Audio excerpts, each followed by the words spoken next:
এই বস্তি সকলের উদ্দেশ্যে বলতেছি, আগামী 2 দিনের মধ্যে এই বস্তিতে যত ঘরবাড়ি আছে আপনারা আপনাদের নিজ নিজ দায়িত্বে ঘরগুলো সরিয়ে ফেলবেন। আর যদি সরিয়ে না ফেলেন আমরা এসে পুরো বস্তির ঘরবাড়ি ভেঙে দেব। না, আমরা এই বস্তি ভাঙতে দিব না। এতগুলো মানুষ আমরা কই যাবো? মা, ওনারা কি সত্যি সত্যি কইতাছে বস্তি ভেঙে দিব? বস্তি ভেঙে দিলে আমরা সবাই কই যাবো? জানি না রে মা।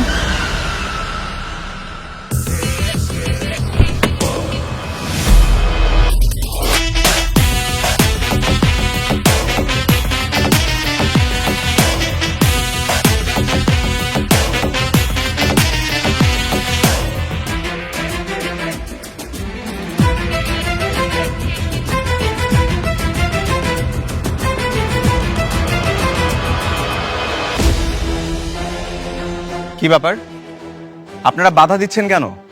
আপনাদেরকে বলা হয়েছে এই বস্তিটা খালি করতে, খালি করছেন না কেন? বস্তি খালি করে আমরা থাকমু কই?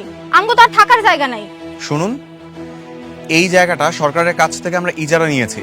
এখানে আমরা একটা নতুন প্রজেক্ট করব। আপনারা ধনী বলে কি আমগোর উপরে জুলুম করতেছেন? এই বস্তি ভাঙতে হইলে আগে সবারে খুন করে তারপর ভাঙতে হইব। প্লিজ আমার কথা আপনারা একটু বোঝার চেষ্টা করুন। আমার কাছে কিন্তু হাইকোর্টের নোটিশ আছে। যদি আপনারা আমার কথা না শুনেন আমি কিন্তু পুলিশের কাছে কমপ্লেইন করতে বাধ্য হব। তখন আপনাদেরকে এই বস্তি থেকে কিন্তু উচ্ছেদ করা হবে।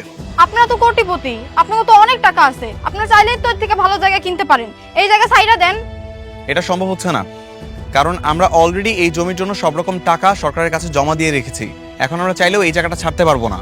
বরঞ্চ আপনারা খুব দ্রুত এই বস্তিটা খালি করুন, তা না হলে কিন্তু আমরা ব্যবস্থা নিব এই বস্তি পরিষ্কার করার জন্য। কি পরিষ্কার করবি? ওই তোকে যা যা কিছু আছে সব কিছু লয়, ওগুলো আজকে উচিত শিক্ষা দেবো। যা লই আর সব কিছু।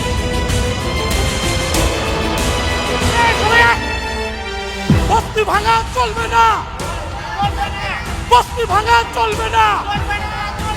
করবে পেটে লাঠি, বস্তি ভাঙা চলবে না। করবে পেটে লাঠি। এই বস্তি আঙ্গ এখানে আমরাই থাকবো, ভাঙা চলবে না।